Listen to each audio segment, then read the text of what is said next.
नमस्कार दोस्तों, uncle talk में आपका स्वागत है। मैं हूं प्रदीप अंकल। पॉडकास्ट में आज एक नए मेहमान हमारे साथ हैं और उनसे हम जानना चाहेंगे कि वो हैं आर्थिक सलाहकार, वित्त प्रबंधन भी जानते हैं और साथ ही साथ आध्यात्मिक गुरु भी हैं। हम उनसे जानना चाहेंगे कि किस तरह से अपन या आम आदमी आर्थिक प्रबंधन किस तरह से कर सकता है। तो सुनील जी, आपका बहुत बहुत स्वागत है। सबसे पहले सुनील जी, पहला प्रश्न मेरा यही है कि आप ये बताएं कि आर्थिक प्रबंधन क्या होता है। आर्थिक प्रबंधन हमारी जिंदगी में, वास्तव में हमारी जिंदगी जो चलती है वो धन से संचालित है जी। धन एक बहुत जरूरी चीज है। और हम इसको कई बार ऐसे बोलते हैं कि हमारा शरीर 5 तत्वों से बना है जी। और जो छठवां तत्व है वो धन है जी। इसलिए वित्त प्रबंधन, आर्थिक प्रबंधन हमारी जिंदगी में बहुत जरूरी है। हम जो पैसा कमा रहे हैं जी, उसी पैसे से हमें प्रेजेंट भी देखना होता है, हमें फ्यूचर के एक्सपेंसेस भी देखना होते हैं। जी। यदि हम जो पैसा आ रहा है, यदि हम उसको आज की तारीख में उसका प्रबंधन नहीं करते, उसको मैनेज नहीं करते हैं, तो आने वाले समय में हमें उसकी वजह से कुछ परेशानियां हो सकती हैं। इसलिए उसका प्रबंधन करना हमें बहुत जरूरी होता है। जी। तो आर्थिक प्रबंधन यानी कैसे फाइनेंस है ना, फाइनेंस सिस्टम आप जो है उसका इन्वेस्टमेंट। तो अपन ये बताएं कि सर इसको किस तरह से या किस रूप किसके साथ किया जा सकता है या कौन व्यक्ति कर सकता है इसको। देखिए, पैसा जो भी कमाया जाता है, कोई भी व्यक्ति पैसा कितने कमा रहा हो, चाहे वो 5,000 रुपये महीने कमा रहा हो या वो 5 लाख रुपए महीने कमा रहा हो, सबको इसका प्रबंधन करने की आवश्यकता है। जी। कई बार आपने जैसे देखा होगा कि बड़े बड़े बिजनेसमैन भी फेल हो जाते हैं जी। वो भी कर्जे में चले जाते हैं, उनके बिजनेस बिक जाते हैं। उसका कारण यही है कि उनका जो प्रॉपर मनी मैनेजमेंट होना चाहिए वो नहीं कर पाते हैं। जैसे बिजनेस करना अलग चीज है और उसके मनी मैनेज करना अलग बात होती है जी। इसलिए चाहे वो गरीब व्यक्ति हो, चाहे वो मध्यम वर्गीय हो, चाहे वो अमीर आदमी हो, सबको उसका वित्त का प्रबंधन आना चाहिए, समझदारी से उसको आगे। लेकिन आज जो दौर देख रहे हैं, आज या कहना चाहिए कि आज की जो जनरेशन है या आज का जो समाज है, वो वित्त प्रबंधन के साथ साथ सबसे ज्यादा तो उसका ईएमआई में पैसा चला जाता है ना। हर चीज फाइनेंस फाइनेंस फाइनेंस, और जो है वो जो पैसा उसका आता है तो लास्ट तक उसकी जो सैलरी होती है तो वो कहना चाहिए कि वो हाथ में उसके कुछ नहीं बचता है, क्योंकि अधिकतर पैसा उसका फाइनेंस में चला जाता है, क्योंकि मकान की किस्त जानी है, गाड़ी की किस्त जानी है, या अलग अलग तरह से जो कुछ उसने ले रखा है किस्तों पे, तो उसके लिए किस तरह से करना चाहिए। देखिए, हमें ये देखना चाहिए हमारी जिंदगी में कि जो पैसा आ रहा है तो उसका जो इस्तेमाल है पैसे का, वो हमारी जरूरतें और हमारी इच्छा पूर्ति के लिए होता है। धन का जो प्रयोग होता है, धन का जो इस्तेमाल होता है, वो हम अपनी जरूरतें पूरी करते हैं और हमारी इच्छाएं पूरी करते हैं। किसी व्यक्ति के पास में पैसा कितना ही आ रहा हो, कम या ज्यादा, उसको ये देखना चाहिए कि जो पैसा आ रहा है उस पैसे का हम इस्तेमाल पहले अपनी जरूरतें पूरी करने के लिए करें। इच्छाएं और जरूरतों के बीच में अंतर समझना बहुत जरूरी है जी। लेकिन आजकल आपने देखा होगा, जैसे ही उसके पास पैसा आता तो सबसे पहले गाड़ी, है ना, जबकि वो पैसा एक तरह से डेप्रिसिएशन में जाता है, उससे प्रॉफिट तो कुछ होता नहीं है, और उसके बाद फिर मकान के लिए वो करने लगता है ना। तो वो आधा तो पैसा उसको उसी में चला जाता है। सही बात है ना। तो देखिए, जैसे हम अक्सर एक बात बोलते हैं कि एक धन का प्रबंधन सीखना चाहिए हमें और एक मन का प्रबंधन सीखना चाहिए। जीवन में पैसा कितना आ रहा है उससे ज्यादा महत्वपूर्ण ये है कि हम उस पैसे को कैसे खर्च कर रहे हैं जी। हम जरूरतों पे खर्च कर रहे हैं या हम इच्छाओं पे खर्च कर रहे हैं। समस्या तब ज्यादा बड़ी हो जाती है कि जब हम उस पैसे को जरूरत की जगह इच्छाओं पे खर्च करने लगते हैं। और इच्छाएं तो अनंत हो सकती हैं। गाड़ी की जरूरत नहीं है, हमारी इच्छा है। जरूरत नहीं है उसकी जी। तो जब हम इच्छाओं पे खर्च करना शुरू करते हैं तो हम पैसे के मामले में परेशानी में आते हैं। अच्छा ये बताएं कि आप चूंकि आर्थिक सलाहकार भी हैं तो लोगों को सलाह भी देते हैं, तो आप व्यक्ति कहाँ कहाँ पैसा अपना इन्वेस्ट कर सकता है, या उसको वो प्रबंधन में अपन ये कहें कि वो पैसे को अपना किस तरह से मैनेजमेंट करे उस पैसे का, कि अलग अलग जगह कहाँ कहाँ लगा सकता है पैसा, जिससे उसके पास एक आय का स्रोत बना रहे। सबसे पहली चीज ये है कि जब हमारे पास पैसा आता है तो उस पैसे के बारे में हमें सबसे पहले एक बजट बना के चलना चाहिए कि हमारा पैसा कहाँ कहाँ खर्च होने वाला है, और उसका एक पूरा रजिस्टर मेंटेन करना चाहिए, एक कॉपी पे लिखना चाहिए कि पैसा कहाँ कहाँ खर्च होता है। इसके बाद में जो हमारी सेविंग्स होती है, पैसा खर्च हो गया है, इसके बाद जो सेविंग्स है उस सेविंग्स का हमें कहाँ इन्वेस्ट करना है जिससे पैसा तेजी से बढ़े।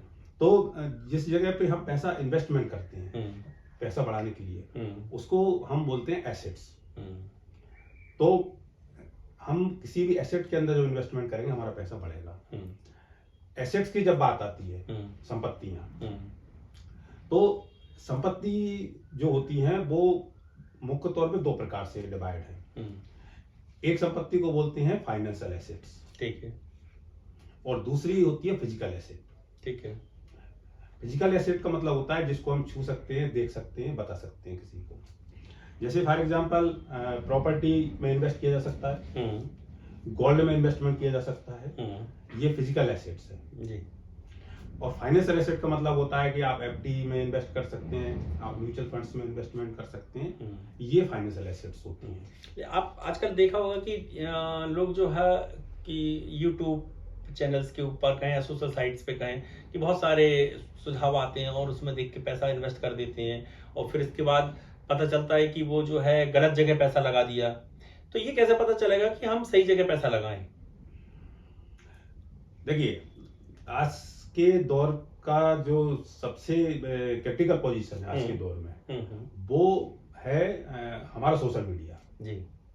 सोशल मीडिया एक तरफ तो एक बहुत अच्छा काम करता है कि वो अवेयरनेस फैलाता है, ठीक है, और दूसरी तरफ उसका एक नेगेटिव पॉइंट ये है कि वो ओवर इंफॉर्मेशन भी देता है, और कभी कभी थोड़ा मिसअंडरस्टैंडिंग भी होती है उसमें। तो हमें ये देख लेना चाहिए कि जो सोशल मीडिया से हम कोई अवेयरनेस ले रहे हैं, कोई नॉलेज ले रहे हैं, उसे किसी एक एक्सपर्ट से, एक सर्टिफाइड एक्सपर्ट से उस चीज को वेरीफाई करें पहले, उसके बाद आगे बढ़े।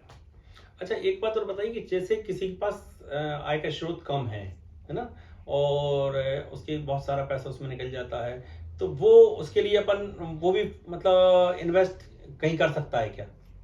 जैसे सपोज करिए किसी की 15-20 हजार रुपए की सैलरी है, तो उससे तो वो भी अपना इन्वेस्ट करना चाहे तो कहीं कर सकता है क्या?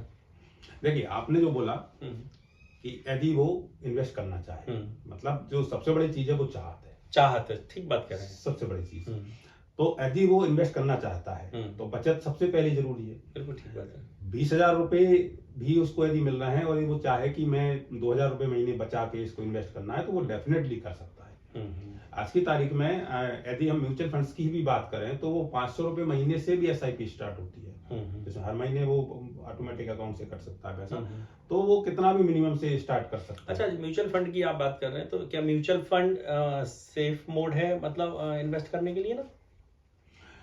म्यूचुअल फंड्स में जब इन्वेस्टमेंट की बात करते हैं और उसके जब रिस्क की बात होती है कि म्यूचुअल फंड में क्या रिस्क होता है, एक्चुअल म्यूचुअल फंड्स के आमतौर पे ये माना जाता है कि उसका इन्वेस्टमेंट शेयर मार्केट में होता है जी। हालांकि म्यूचुअल फंड्स गोल्ड में भी इन्वेस्ट करते हैं, सिल्वर में भी करते हैं, और इवन FD टाइप से डेट इंस्ट्रूमेंट में भी करते हैं। लेकिन जैसे रिस्क की बात होती है शेयर मार्केट के इसकी, तो शेयर मार्केट एक वेल रेगुलेटेड इन्वेस्टमेंट सिस्टम है जिसको सेबी रेगुलेट करती है, ठीक है। तो वहां पे जो भी अनियमितताएं होने की संभावना रहती है वो सेबी उसको मैनेज करती है, और डेफिनेटली पिछले 40 साल की ये हिस्ट्री है कि यहाँ पे सेबी की गाइडलाइन के अंदर कहीं भी आज तक कोई प्रॉब्लम्स नहीं हुई है, और निश्चित रूप से वो सेफ इन्वेस्टमेंट है।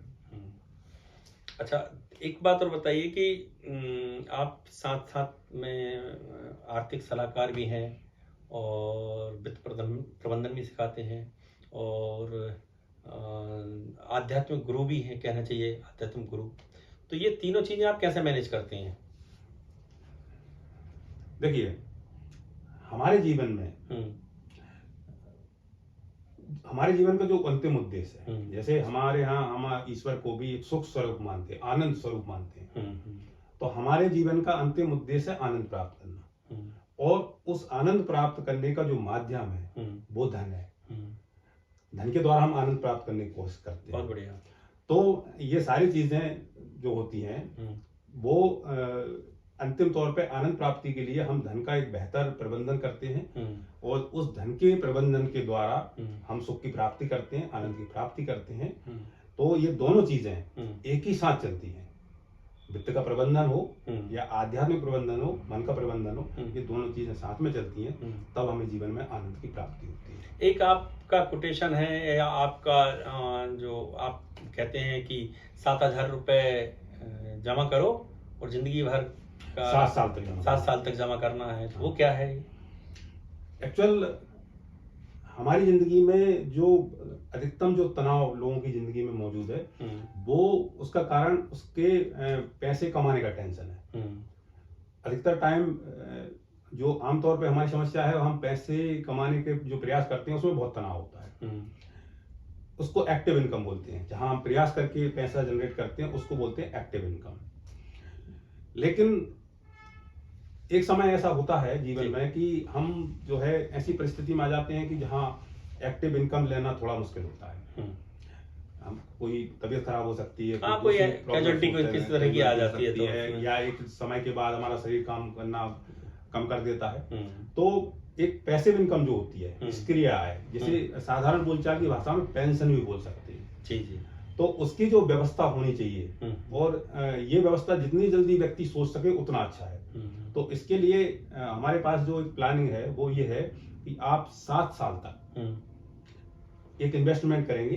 हर महीने SIP के रूप से एक इन्वेस्टमेंट करेंगे 7 साल तक जी। और 7 साल तक आप जो पैसा डिपॉजिट करेंगे, 7 साल के बाद उतना ही पैसा आपको लाइफ टाइम रिटर्न आएगा पेंशन के रूप में। तो अच्छा, वो पैसा आएगा, लेकिन आपको वो पैसा लमसम अमाउंट में नहीं मिलेगा। जो 7 साल तक हम जमा करेंगे वो लमसम अमाउंट में नहीं मिलेगा पैसा।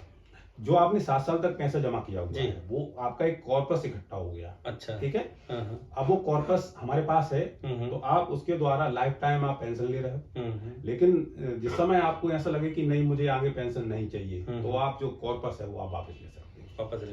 हाँ, लेकिन इसके बीच में पैसा नहीं मिलेगा। ऐसा बीच में नहीं मिलेगा। जी। चलिए, ये थे हमारे साथ सुनील शर्मा जी, और आज हमने इनसे वित्त प्रबंधन और ये सब सीखा, और लोगों को किस तरह से वित्त प्रबंधन करना चाहिए, ये बहुत सरल शब्दों में इन्होंने बताया। तो बात ये नहीं है प्रबंधन की, बात ये है कि छोटी छोटी बचत हमारी किस समय कब काम आ जाती हैं, ये बहुत ज़रूरी है। इसलिए सभी को छोटा छोटा सा बचत करके और अपना प्रबंधन, मतलब कहना चाहिए फाइनेंस का एक मैनेजमेंट जिसे कहते हैं, वो करना चाहिए। और वही बात अभी सुनील जी ने बताई। बहुत अच्छा लगा सुनील जी आज आपसे मिलकर, और आपने हमारे दर्शकों को बहुत सरल शब्दों में बताया कि किस तरह से अपना फाइनेंस का सिस्टम बनाना चाहिए। आपका बहुत बहुत धन्यवाद।